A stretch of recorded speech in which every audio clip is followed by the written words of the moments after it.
नमस्कार and welcome to the ज्ञानी गुरुकुल। मैं आदित्य तिवारी।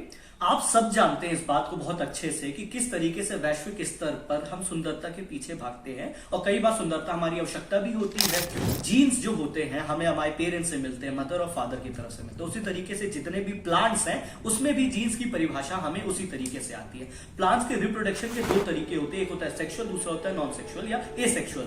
जो सेक्सुअल पोर्शन होता है उसमें फीमेल और मेल गैमेट लगता है और उसके थ्रू ही हमारा सारा सिद्धांत आता है, आगे पनपता है। लेकिन किसी भी सेक्सुअल रिप्रोडक्शन को पूरा करने के लिए, पाने के लिए एक लंबा वक्त लगता है। इसमें अंतराल इतना रहता है कि मैं आपसे क्या ही कहूं।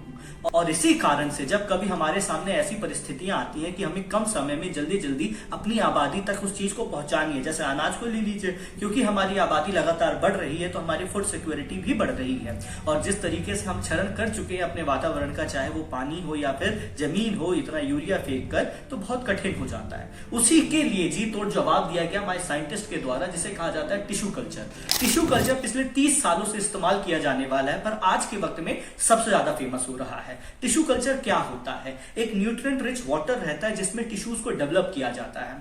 किसी भी पौधे को पनपने के लिए न्यूट्रिएंट्स की बहुत आवश्यकता होती है। याद कीजिए, जब हरित क्रांति आई थी तो यही कहा गया था कि ढेर सारा पानी और हमें फर्टिलाइजर्स लगेंगे, क्योंकि फर्टिलाइजर्स पानी में घुलते हैं, पानी पेड़ सूखते हैं, उसके बाद उनको न्यूट्रिएंट्स सारे मिल जाते हैं। तो टिश्यू कल्चर में उसी न्यूट्रिएंट रिच वाटर में कोई सॉइल की आवश्यकता नहीं होती, टिश्यूज को रखा जाता है और उन्हें मल्टीप्लिकेट किया जाता है, मल्टीप्लाई किया जाता है।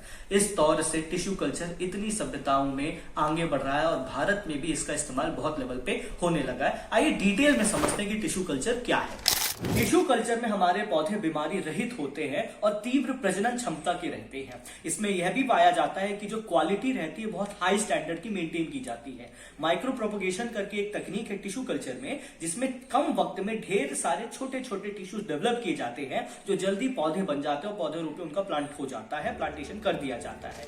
इस तकनीक के थ्रू यह चीज सुनिश्चित की जाती है कि कम समय में ढेर सारी कॉपीज उस प्लांट की बन जाए और माइक्रो प्रोपोगेशन की मदद से हम रिगरसली, यूनिफॉर्मली इन चीजों को स्थापित कर पाते हैं। प्लांट टिश्यू कल्चर एक स्ट्रेट फॉरवर्ड टेक्निक है जिसमें कई सारी डेवलप्ड नेशंस लगातार इसका इस्तेमाल कर रही है। अब प्रश्न उठता है ऐसा क्यों? इसका मेन रीजन यह है कि वहां पर आपके पास जो टेक्नोलॉजी है बहुत हाइब्रिड रहती है। टिश्यू कल्चर के लिए आपको एक स्टेराइल एनवायरनमेंट की आवश्यकता पड़ती है, जहां पे हल्के भी छोटे छोटे डस्ट माइक्रो ऑर्गेनिजम्स होते हैं, वे भी नहीं होने चाहिए। और यह तभी संभव है जब आपके पास ढेर सारा पैसा हो। ये टाइम कंज्यूमिंग इन एस्पेक्ट्स में, क्योंकि इन लैब्स को बनाने में बहुत वक्त लग जाता है और साथ ही साथ लैब्स को डेवलप करने के लिए, चलाने के लिए आपको ढेर सारा लेबर लगता है, वो भी स्किल्ड लेबर लगता है जो बायोटेक्नोलॉजी जैसे फील्ड में पारंगत होते हैं। इस कारण से केवल और केवल डेवलप्ड कंट्रीज में अब तक इसका इस्तेमाल किया जा रहा था। हालांकि भारत में भी थोड़ी कुछ ऐसी जगह है जहां पे इसका इस्तेमाल हो रहा है, लेकिन अभी भी दूर है इसका इस्तेमाल।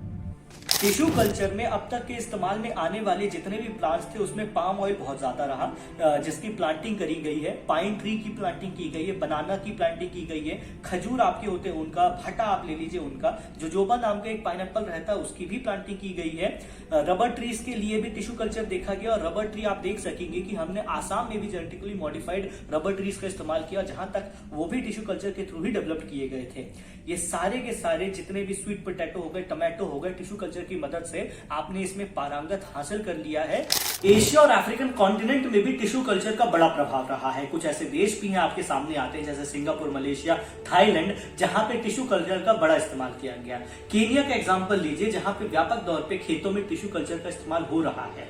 खेत की अच्छे से निगरानी रखने के बाद जो टिश्यू कल्चर की मदद से उगाए गए दूसरे पेड़ पौधे हैं उनको लगाया गया, उनको रोपा गया, तो वहां पे पाया गया कि उनकी अधिकता के साथ में जो मूल्य बढ़े हैं बहुत अधिक है, क्योंकि उनको ढेर सारा फायदा हुआ इस कल्चर की मदद से। तो जो इनिशियल कॉस्ट भी लगती है, शुरू में तो सब्सिडाइज्ड हुआ करती थी, लेकिन अब वे उस कॉस्ट को भी सह पा रहे हैं। इस कारण से टिश्यू कल्चर जैसी जितनी भी एक्टिविटीज होती है बहुत फायदेमंद होती है। अगर मैं आपके सामने लिस्ट करूं कि इसका कहां से क्या आप कैसे पा सकते हैं, भारत में भी कई ऐसे रिसर्च सेंटर्स हैं जो कि डेवलप कर रहे हैं और टिश्यू कल्चर की मदद से हम बहुत आगे भी बढ़ सकते हैं। इस कारण से अगर नई प्रौद्योगिकी के क्षेत्र में जो किसान की प्रौद्योगिकी रहती है, फार्मिंग होती है, एग्रीकल्चर होती है, उसके क्षेत्र में नई टेक्नोलॉजीज की बात की जाए तो टिश्यू कल्चर आने वाले भविष्य में एक बड़ा नाम है। तो जल्द ही आप इसके बारे में अपने घरों में, अपने खेतों में बातें फैलाइए, वीडियो शेयर कीजिए अपने दोस्तों के साथ में। मिलते हैं अगले वीडियो में, तब तक अपना ख्याल रखें। जय हिंद।